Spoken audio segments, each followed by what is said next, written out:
क्या आपको पता है कि जॉर्जिया टेक के साइंटिस्ट्स एक ऐसे वॉच को रिलीज किए हैं, एक ऐसे घड़ी को रिलीज किए हैं जिसमें पावर जो है वो हैंड मूवमेंट से आता है। पावर पहला सनलाइट से आता है यानी सूरज से आता है और दूसरा हैंड मूवमेंट से आता है। मीन्स जब ये घड़ी पब्लिक में रिलीज होगी तब अगर हम लोग इसको पहनेंगे तो नॉर्मली घड़ी पहनने के बाद जो ऐसे ही वॉकिंग करते टाइम जो हैंड हिलता है, हैंड मूवमेंट, उसी से इसको पावर मिलेगा ज्यादातर टाइम। और जब ये रुका रहेगा तभी बैटरी से पावर लेगा और वो भी सनलाइट से रिचार्ज हो जाएगा। मतलब इस घड़ी में आपको बैटरी या ऐसी कोई चीज का कोई झमेला होगा ही नहीं और इसमें लाइफ टाइम तक पावर रहेगा और पावर ऑफ कभी होगा ही नहीं। फैक्ट नंबर 19, ये है ketchup and fries plant.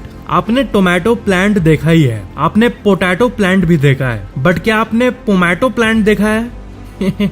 Potato plus tomato, इसका निकनेम है केचप एंड फ्राइज प्लांट। और ये जो प्लांट है ये एक ही साथ टोमेटो भी देता है और पोटैटो भी देता है। ऊपर टमाटर देगा टोमेटो और नीचे पोटैटो देगा आलू, और वो भी सेम टाइम में। फैक्ट नंबर 18, कोलंबियन फॉरेस्ट में एक फूल पाया जाता है और लाइफ साइंस में इसका आप आर्टिकल देखो, इसे लोग कहते हैं डेमन ऑर्चिड यानी डेविल हेड वाला फ्लावर। क्योंकि इस फ्लावर के इस पार्ट को आप देखो ऐसा लग रहा है किसी दानव का मुंह है, कोई डेविल का चेहरा है। इस फ्लावर में लिटरली ऐसा मतलब नेचुरली बना रहता है। आपको मैंने एक बार फूल के बारे में बताया था इस नाम का, जो कि चिड़िया की तरह दिखता है, ऐसा लगता है कि चिड़िया हो, बट नेचर में ऐसे भी फूल है जिसको देखने पे लगता है कि इसमें बीच में दानव का मुंह बना हुआ है। फैक्ट नंबर 17, ज्यादातर बैट्स यानी जो चमगादड़ होते हैं वो ऐसे दिखते हैं, बट क्या आपको पता है कि एक सफेद कलर का बैट का भी प्रजाति होता है और इन्हें कहते हैं हॉन्ड्यूरन व्हाइट बैट्स, और ये कुछ ऐसे दिखते हैं, हॉन्ड्यूरन व्हाइट बैट।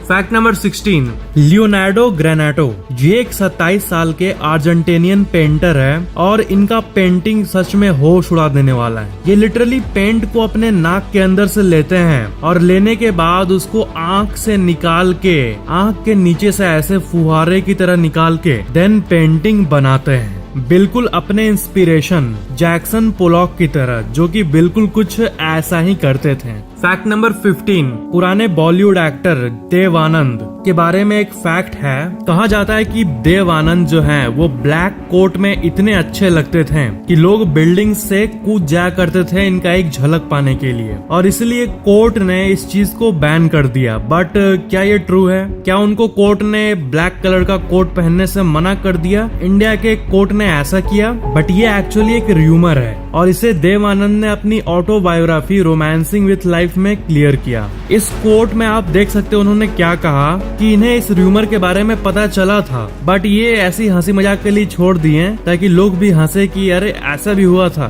बट अपने इस ऑटोबायोग्राफी रोमांसिंग विथ लाइफ में इन्होंने ये क्लियर किया कि ऐसा कुछ नहीं था मैन। फैक्ट नंबर 14, जब भी हम लोग सुपरमार्केट्स में जाते हैं तो आपको पता ही होगा कि म्यूजिक बजता है, एक एम्बिएंट म्यूजिक बजता है, एक नॉर्मल सा कूल सा म्यूजिक बजता है। तो क्या ये जस्ट एक नॉर्मल सी चीज है जो कि हाँ सुपरमार्केट में म्यूजिक बजती है, एक कॉमन सी बात है, बट क्या इसमें कुछ और भी ज्यादा है? तो हाँ, बहुत फायदे का बात है। असल में सुपरमार्केट्स में जो ऊपर म्यूजिक बजता है वो इंसान के दिमाग को काम करता है और इसे साइंटिफिकली हमारे बॉडी का जो स्पीड है चलने का वो स्लो हो जाता है, दिमाग काम हो जाता है और हमें नई चीजें खरीदने का मन करने लगता है, साइकोलॉजिकली स्पीकिंग, और इसलिए हम लोग ज्यादा पैसा खर्च करते हैं। एंड अगर कंपेयर करें नॉन म्यूजिक टाइम को म्यूजिक टाइम के साथ तो रियली में सेल्स वॉल्यूम एंड मनी पे असर पड़ता है और उनका फायदा होता है, इसीलिए म्यूजिक वो लोग ऑन रखते हैं। फैक्ट नंबर 13, जस्टिन ओ स्मिथ, ये जो है इन्होंने स्मिथ इंडेक्स को निकाला था। मतलब अगर कोई कीड़ा आपको काट दे तो जो दर्द का पेन लेवल होता है वो कैसे मापे, तो इन्होंने उसी इंडेक्स को पहली बार निकाला था क्योंकि ये एक एंटोमोलॉजिस्ट है पूरे जिंदगी से, मतलब शुरू से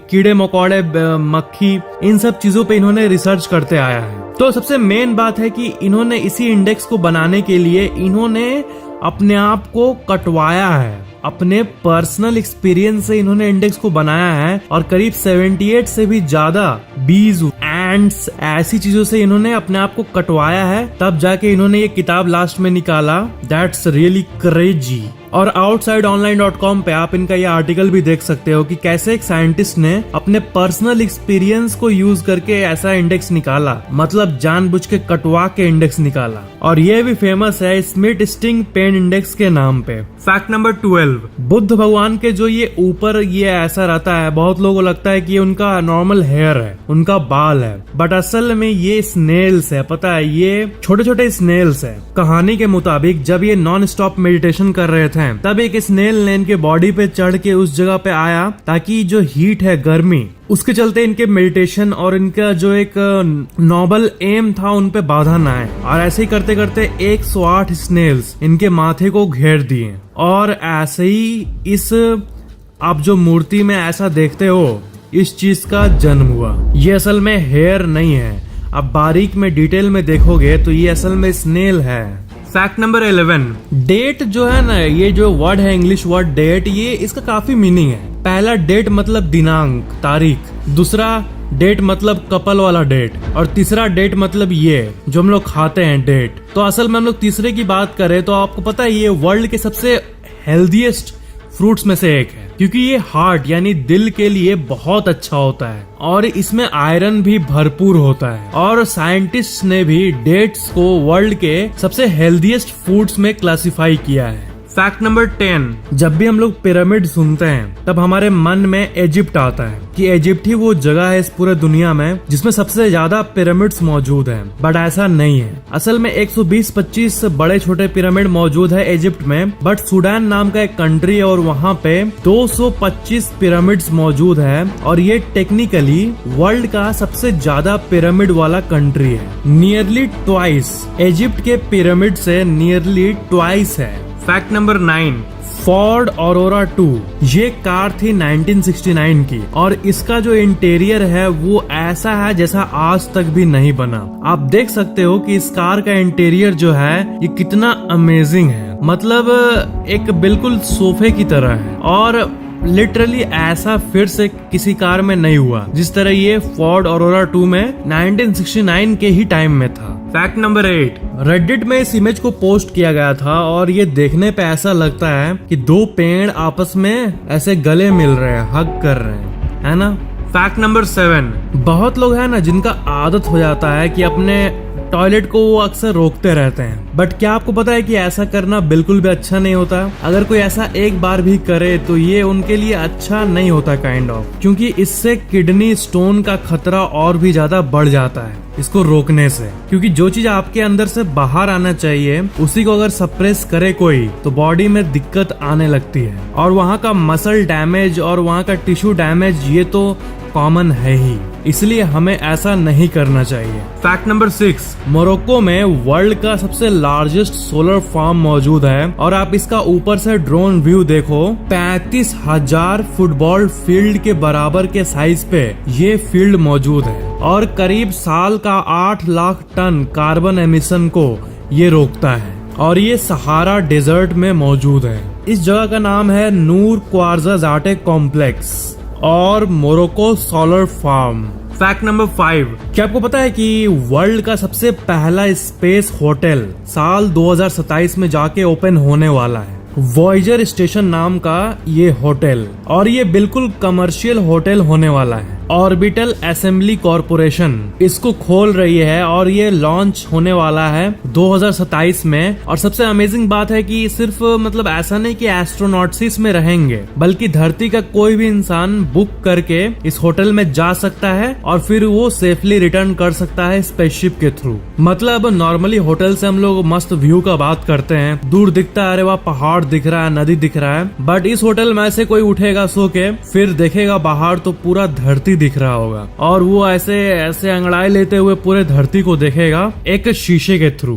फैक्ट नंबर 4, जिस तरह मैंने पिछली वीडियो में आपको अमेज़न का ऑफिस दिखाया था, कैसे जेफ बेजोस अकेले एक कंप्यूटर पर बैठ के काम कर रहे हैं और दूसरे में एक ऐसा अमेज़न का बिल्डिंग जो पूरा पेड़ से घिरा हुआ है, एकदम अरबों खरबों का बिल्डिंग। वैसे ही गूगल का अभी देखो, ये है गूगल का पहले का टीम और उस टाइम का ऑफिस google.com, और ये है अभी का ऑफिस जो कि एकदम मैग्निफिसेंट है। Fact number 3, San Francisco garter snake नाम का ये स्नेक है और इसे अक्सर वर्ल्ड का सबसे ब्यूटीफुल स्नेक भी कहा जाता है, क्योंकि ये जो स्नेक होता है, इसका जो कलर होता है बॉडी का, वो बहुत ही अलग होता है और वर्ल्ड के सबसे यूनिक शेड्स में से एक होता है, वो भी नेचुरली। मतलब अगर ये किसी इंसान के आंख के सामने आ जाए तो लिटरली एक मतलब अनरियल सा लगता है। ऐसा लगता है कि स्नेक के ऊपर किसी ने पेंटिंग कर दिया हो या फिर वीडियो या फोटो में एडिटिंग कर दिया हो, बट इसका कलर नेचुरली ही ऐसा होता है। फैक्ट नंबर 2, एक 16 महीने के बच्चे के हार्ट में कुछ प्रॉब्लम आई, तो क्या हुआ था कि उस बच्चे के लिए हार्ट जल्दी नहीं मिल रहा था। तब डॉक्टर ने, आप जो अपने स्क्रीन पे देख रहे हो, इसी आर्टिफिशियल हार्ट से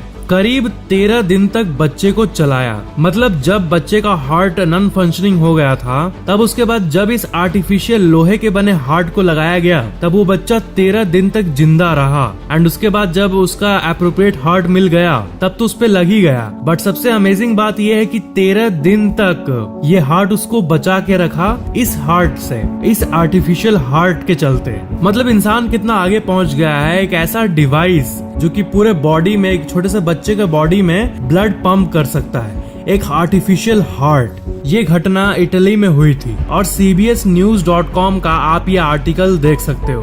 फैक्ट नंबर 1, अगर आप ब्रश नहीं करते हैं तो कितने दिन बाद तक आपका दांत टूट जाएगा? और क्या ऐसा टाइम आएगा जब दांत एक्चुअल में निकल जाएगा आपके मुंह से? नहीं, ब्रश करने पे आपके दांत पे ये पीला पीला जमा होने लगेगा, प्लाक। प्लाक कहते हैं बचे हुए खाने का अंश प्लस बैक्टीरिया प्लस आपके सलाइवा यानी लार, इन तीनों के जमे हुए मिक्सचर को। और प्लाक दूसरे बैक्टीरिया को इनवाइट करता है कि आओ इस घर को हम लोग अपना नया घर बनाते हैं। मीन्स प्लाक से आपका दांत गंदा गंदा और गंदा होते रहता है और एक दिन ब्रश नहीं करने के बाद ही प्लाक जमा होने लगता है। बट एक हफ्ते नहीं करने के बाद वो 1000 गुना स्ट्रॉन्ग हो जाएगा और करीब 30 से 40 गुना आपका दांत पूरा पीला पीला दिखेगा, टीथ डिस्कलर हो जाएगा और आपका माउथ तो इतना महकेगा मानो एक नाला महक रहा हो। 3 महीने बिना ब्रश किए आपके दांत के अंदर बड़े बड़े कैविटीज यानी गड्ढा बनना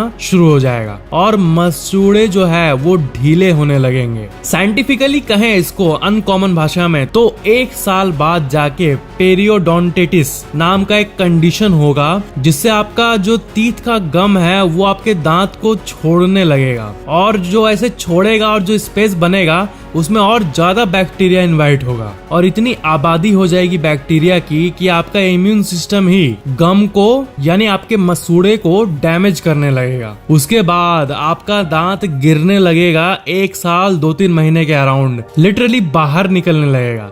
मतलब सोच के ही मेरे दांत में दर्द हो रहा है इस चीज के बारे में। फिर क्या, खत्म, tata bye bye. Video like share and comment जरूर करना और चैनल को सब्सक्राइब करके बेल आइकन जरूर ऑन कर लेना। Thank you so much for watching.